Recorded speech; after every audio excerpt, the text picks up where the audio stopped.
Coucou tout le monde. Comme je vous l'ai annoncé dans l'onglet communauté, cette vidéo est la première du mini calendrier de l'Avent que je vous ai préparé.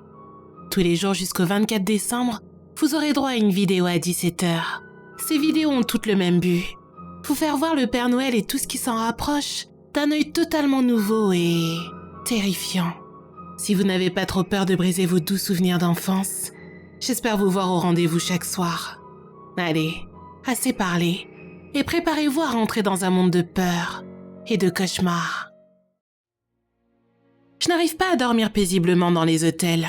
À vrai dire, je n'arrive vraiment pas à dormir paisiblement où que ce soit. Mais c'est bien pire dans les hôtels. Juste le fait de savoir que plein de gens avant moi ont été dans le même lit, même si les draps ont été changés, ça me répugne. Mais ce n'est pas simplement dû à ça. Non, tout cela est dû à une expérience que j'ai eue il y a plusieurs années de cela, et qui me hante encore aujourd'hui. Je vais essayer de vous raconter le plus clairement possible tout ce dont je me souviens. Le soir où ça s'est passé, ma famille et moi on venait tout juste d'arriver dans un motel miteux, dans lequel on devait séjourner la veille de Noël avant de rejoindre notre famille le lendemain pour célébrer le reste des périodes de fête avec eux. Quand je vous dis que le motel était miteux, ce n'est pas une exagération. Par exemple, le buffet qui nous avait été proposé à notre arrivée à l'heure du déjeuner était composé de dindes sèches, de galettes de pommes de terre molles et de pain à peine frais. La chambre dans laquelle on était n'avait rien de spécial non plus. Elle était composée d'une salle de bain, d'un micro-ondes poussiéreux et de 2 lits.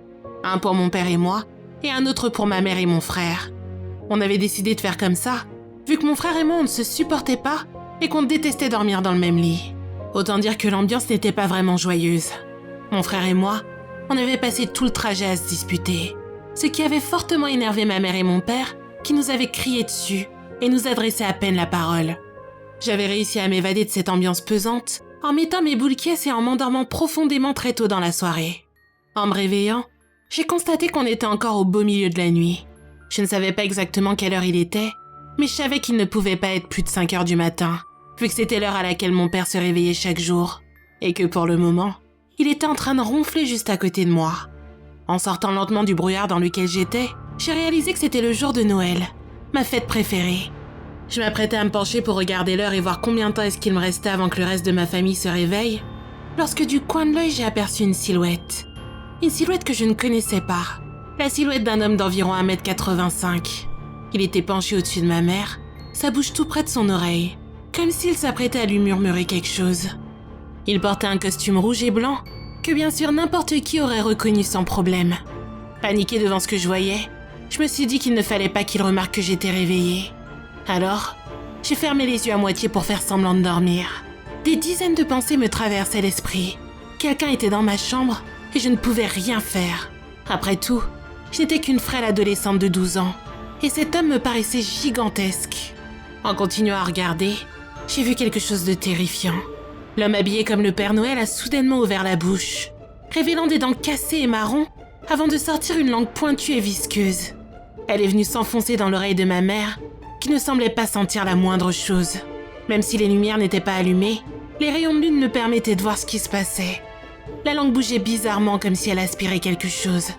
Le bruit de succion était dégoûtant, et je n'avais qu'une envie, c'était de me boucher les oreilles. Mais je ne pouvais pas. Je me suis demandé si j'allais réussir à réveiller mon père pour qu'il vienne en aide à ma mère. Mais je savais que ça ne fonctionnerait pas. Il avait toujours dormi très profondément. On aurait même pu lui jeter un seau d'eau froide sur la tête qu'il ne se serait pas réveillé. J'ai senti les larmes me monter aux yeux, car je n'avais jamais éprouvé un tel sentiment d'impuissance. Je me suis retenue de crier et j'ai fermé les yeux pour ne pas voir la suite. J'ai continué à entendre le bruit de succion pendant encore quelques secondes, et puis tout s'est arrêté. Le silence qu'il y avait dans la pièce était presque assourdissant. J'allais ouvrir les yeux pour voir ce que cet homme horrible faisait, lorsque j'ai senti sa respiration dégoûtante près de mon visage.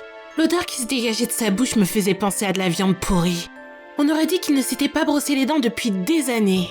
J'ai entrouvert les yeux le plus lentement et petit possible. Et j'ai vu l'atrocité de cette personne de près. Il ressemblait à une version démoniaque du Père Noël joufflu et sympathique que l'on connaissait tous. Lui, il était maigre, sale, et les vêtements qu'il portait sur le dos étaient tachés et délabrés. Et son regard, il semblait dénué de compassion et d'empathie.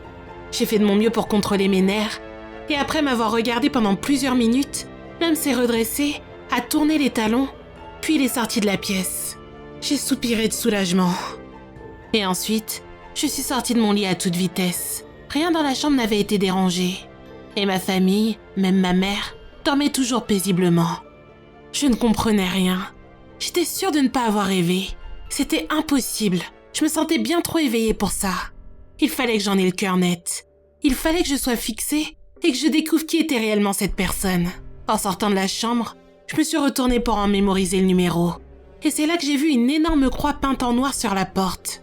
Si je n'avais pas vécu l'expérience que je venais de vivre, je me serais dit que c'était sûrement des enfants stupides qui avaient tracé la croix. Mais j'étais persuadée que c'était autre chose. Même si à ce moment-là, je ne savais pas quoi exactement. Je me suis figée pendant quelques secondes, car il était là, juste un peu plus loin devant moi. Il tournait au coin du couloir. J'ai continué à le suivre discrètement à travers le hall de la réception, puis il a tourné à nouveau et je l'ai perdu de vue.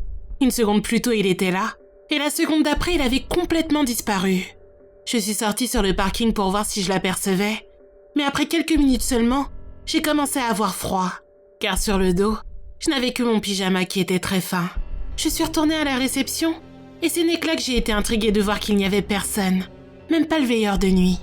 Vu que mon pic d'adrénaline était redescendu, j'ai réalisé à quel point j'étais stupide, et à quel point mes actes étaient dangereux.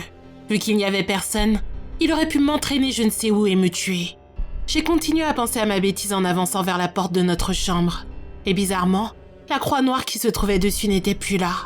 Je suis rentrée dans la chambre, j'ai vérifié encore une fois que ma mère allait bien sans la réveiller, et après avoir fouillé un peu partout, j'ai vu qu'il n'y avait plus de danger.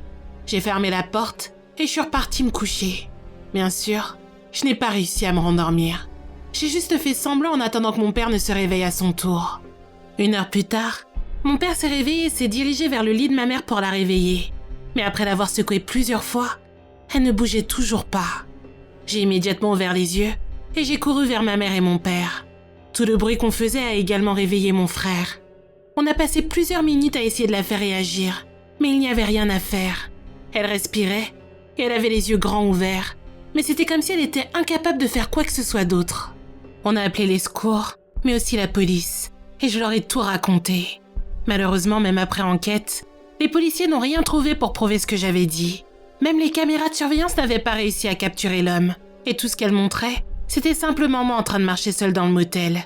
Et bien sûr, personne ne m'a cru, et ils ont tout mis sur le dos du traumatisme. Cela fait plusieurs années que tout cela s'est déroulé, et ma mère ne s'est toujours pas remise de la rencontre avec l'homme que j'ai été la seule à voir. Même si c'était dur, ma famille et moi on a réussi à retrouver un rythme de vie aussi normal que possible. Mais quelque chose est venu chambouler tout ça. Hier soir, j'ai fait un horrible cauchemar dans lequel je revivais tout ce qui s'était passé ce soir-là. Tout était parfaitement identique. Tout, sauf le moment où l'homme s'est penché vers moi.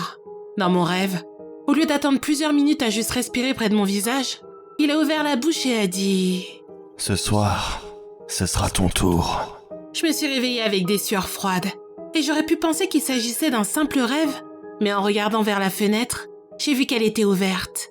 Et en allant la fermer, j'ai découvert avec horreur que sur le bois, il y avait une petite croix dessinée en noir. J'ai directement été chercher mon père pour la lui montrer, mais quand on est revenu, elle n'était plus là. Je voyais bien dans ses yeux qu'il n'avait plus envie d'entendre parler de tout ça. Je dois avouer que je ne sais pas réellement quoi faire à part attendre l'inévitable, et espérer que ce soir, je ne subirai pas le même sort que ma mère.